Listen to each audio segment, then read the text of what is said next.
Guys, welcome back sa aking YouTube channel, ang Diskarte Pinoy Vlog. So mayroon tayo ditong aayusin guys. Ayan, mini industrial pan, stand pan. So ayan. Mga kasama ito nung mga dinala dito. So tinanggalan na natin siya. Ayan, yung motor. Malaki yung motor guys. Ayan. Tapos yung speed 1, 2, 3. Tapos yung napansin ko guys, ayan, nakikita nyo ba yan, yung hélice nakadikit dito sa likod na grills. Tapos yung kinabitan ng hélice ang haba. So malamang mali yung pagkakabit niya guys, mali yung pagkakabit ng may-ari nito. So ang gagawin natin ngayon ay check natin muna yung yung connection niya, tapos bubuksan na natin to. Pero bago natin simulan ay, kung bago ka pa lang sa aking YouTube channel, ay huwag mong kalimutan mag-like, mag-comment at mag-subscribe. So buksan muna natin to guys, tapos check muna natin ang analog tester. So yan yung karaniwan nangyayari guys na proseso, is yung step by step ang ginagawa ko para malaman ko agad kung nasaan yung problema ng isang appliances tulad nitong electric pan. Malalaman agad natin kung nasaan yung problema. So tara, samahan nyo ako at ating ito-troubleshoot ang stand pan na ito.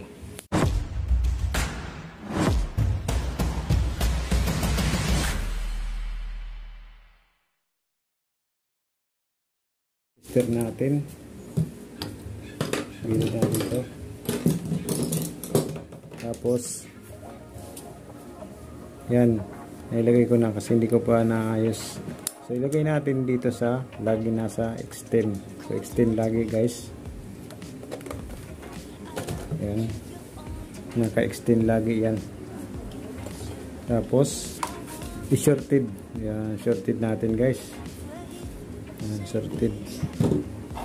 Tapos check natin tong power cord. So power cord kasi minsan baka mamaya may problema ay nandito lang pala sa power cord. Dito yan. At least malalaman natin kung nasaan talaga ang problema ng ating chine-check na ayusin ang ating gamit or ito troubleshoot natin na gamit. So ayan guys, walang deflection. So pihitin natin yan. Ayan. Kailangan guys pihitin yan. Ito pihitin tong switch. So yan guys, pihitin ko yung speed 1, 2, 3. Yan, 1, 2, 3. Wala, kahit ikot-ikotin ko pa, wala talaga. So ibig sabihin wala siyang connection. Walang connection, di natin alam kung nasa motor or nandito sa power cord. So ang gagawin natin, i-check natin tong power cord. So power cord lang ang i-check natin. So baka mamaya may may putol. So check natin guys. Yan, check natin. Ito, dito isang linya muna. Yan. Hanapin natin dito kung nasaan ito. Hanapin natin.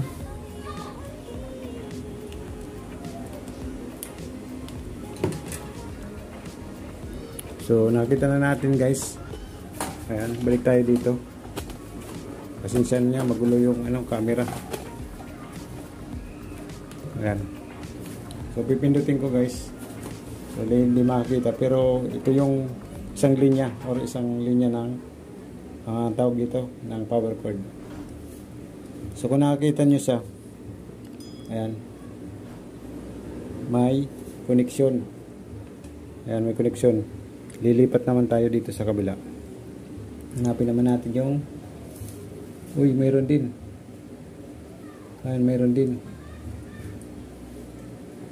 Ayan, mayroon. Parehas mayroon. Parehas yung mayroon yung power cord. Parehas mayroon yung connection. So kalawangin lang yata to. Kalawangin saka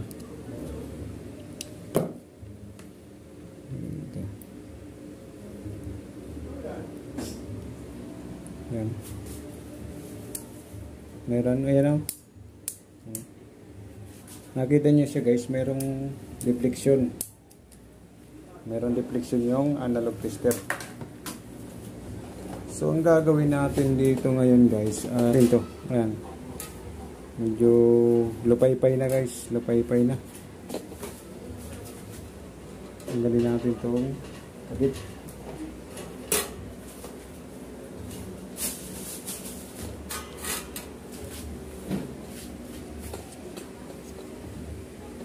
Ano? Pag umikot, sumasabit siya dito na. Ayan. Ayan guys. Mali yung pakalagay ng hélice. Dapat dito lang yan. Yung hélice dapat dito lang. Hindi dito sa pinakandulo kasi sasabit nga. Sasabit dito sa grill. Ayan.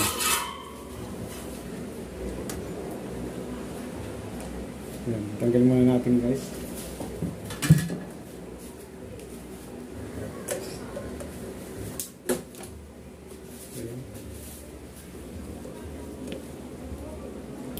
Malambot naman yung ikot ng ano. Ayan, malambot guys. Oh.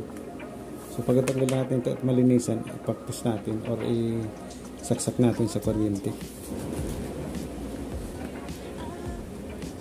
Ayan, tanggal na natin. Ayan, sobrang alikabok. Sobrang alikabok guys.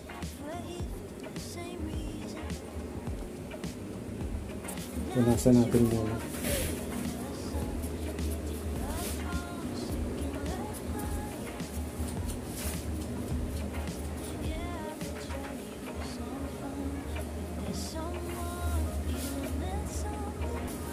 So yan guys, testingin natin na isaksak tong itong ating ginagawang electric fan. So isasaksak ko guys, tingnan nyo kung gumagana. Ayan, saksak natin.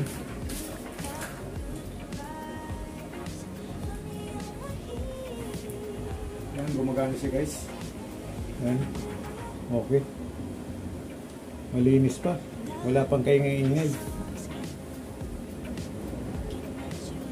Ganda pa itong electric pan na ito. Napabayaan lang. So yan, gumagana pa siya guys. Ang gagawin naman natin dito ay ayusin yung niya, yung leeg niya. Maluwag yung nailagay na tornilyo. So titingnan natin kung may magagawa pa tayo dyan na paraan.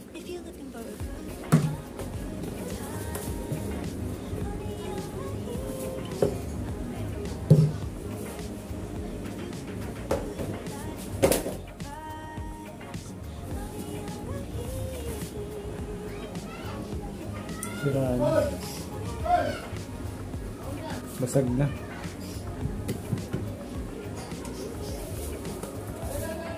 So ayan guys, gawa natin ng paraan to. Ayan, may butas. Paano ba natin mapapasikip? So may nakita ko dito. Ayan, bakal. Lalagay natin siya dito. Ay, laglag. Ayan. Lagay natin dito sa loob. Ano? Lagyan natin dyan guys sa loob, tapos tornilyo na lang natin. Yan, lagyan natin ng tornilyo dito sa gilid. Lagyan natin ng tornilyo.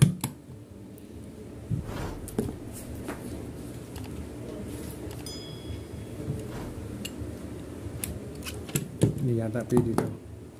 Hindi siya pantay. Ito na lang.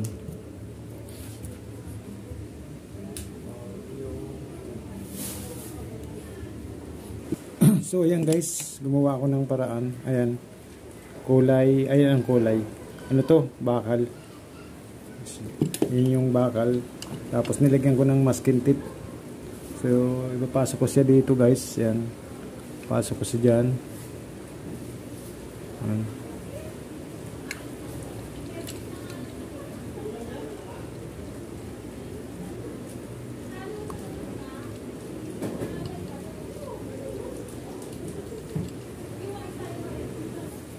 So yan guys, para matibay ang gagawin ko ay lalagyan ko ng may tiban or ng ng stick glue. So lagyan natin guys ng stick glue. Ang gagawin natin ay ayan, lagyan na muna natin siya ng stick glue guys. Ayan.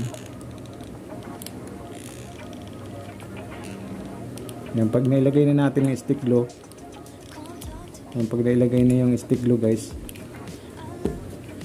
marami na yan, dikit na yan. So, sabay ilalagay natin to, itong bakal na may masking tape.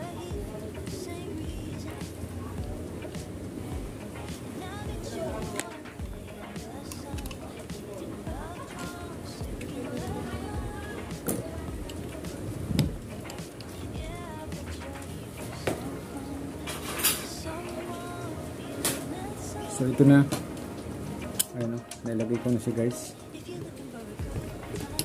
Kahit hindi nalagyan ng tornilyo, pwede naman.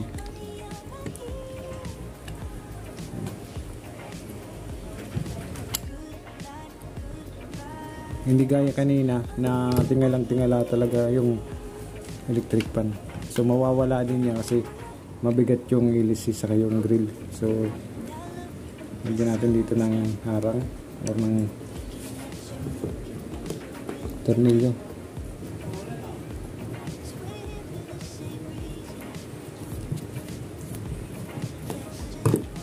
Ayan, nilagay na natin guys. Ayan, nagawa na natin ng paraan.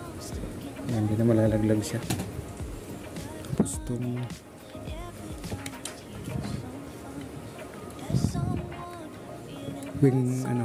wing arm, swing arm pala.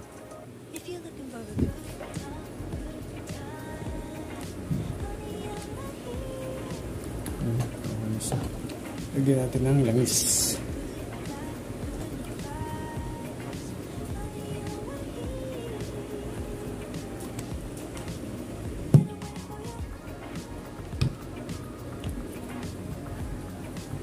Suwabing-suwabe pa guys yung ikot niya. Smooth na smooth pa. Ayan. Laki ng ano nito. Laki ng ito. Laki ng ano tawag dito. Ng motor. Ganda pa ito.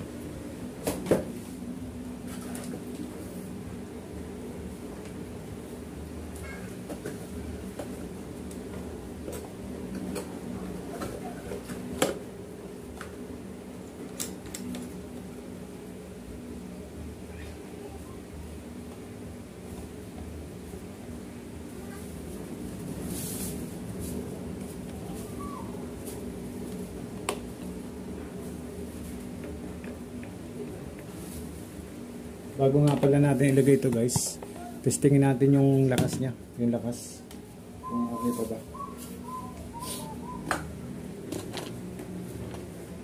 So kakabitan natin ang hélice.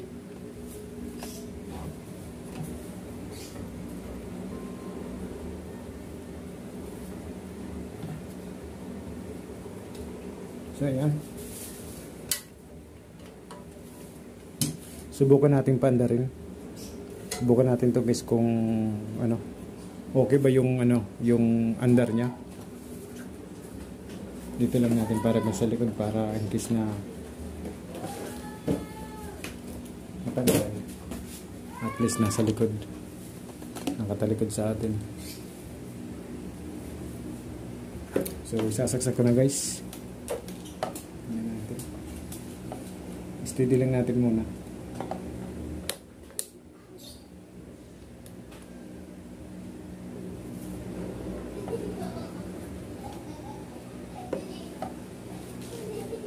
Sasaksak ko na guys.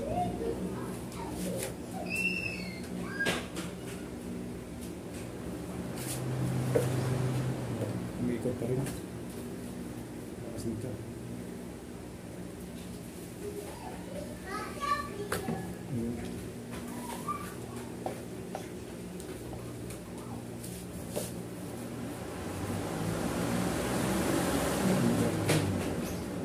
So number 2 ito, sobrang lakas.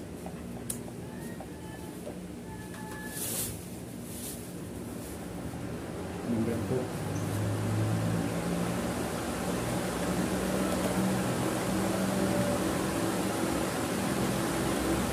So yun yung ano niya, lakas na guys.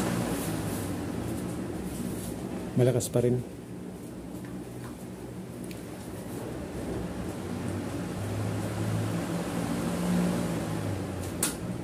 So ang gagawin na natin ay tatakpan na natin.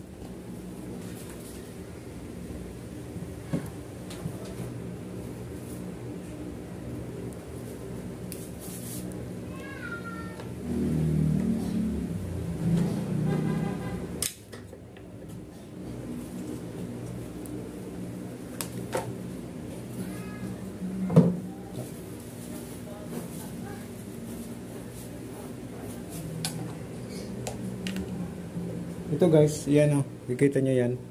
Pag loose thread na yan, pag loose thread na nailagay nyo, pwede nyo siyang baliktarin. Pag binaliktad mo siya, sisigit.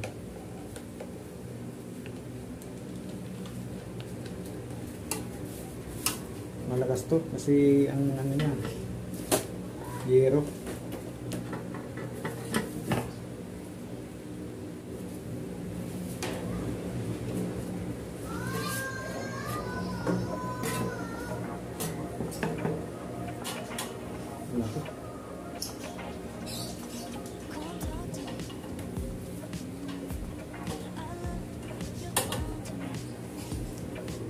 So yun guys, nalagyan na natin ng nalagyan na natin ng takip lahat. Ayos na natin. At siyempre, yun dito sa likod. Ayan.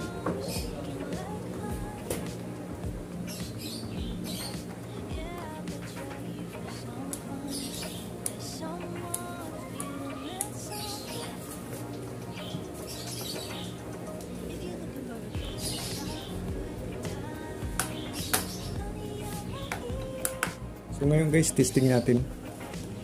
Testing natin.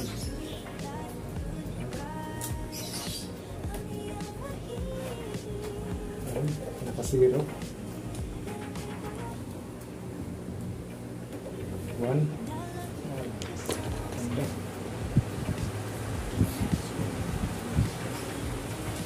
Number 2.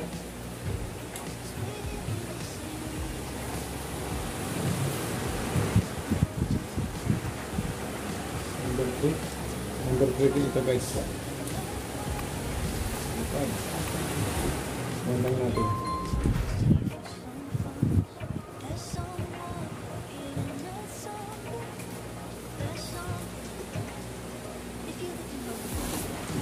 So ayan guys, okay na. Okay na yung mini industrial pan, stand pan na ginawa natin. So naging problema niya ay hindi maganda yung pagkalagay ng hélice, saka yung dun sa mismong liig ay liko-liko or tawag dito, sira na. So ginawa na lang natin ang paraan, tapos malikabok yung loob ng motor. So, pinunasan na lang natin, tapos yun, hindi maganda yung pagkakabit nga pala ng hélice kanina. So ayan, so hanggang dito na lang guys, at sana po ay nagkaroon po ka ng konting kaalaman tungkol po dito sa ating ginawang stand pan, mini industrial pan. So maraming salamat at happy Sunday. Mag-ingat po tayo lagi. Bye bye.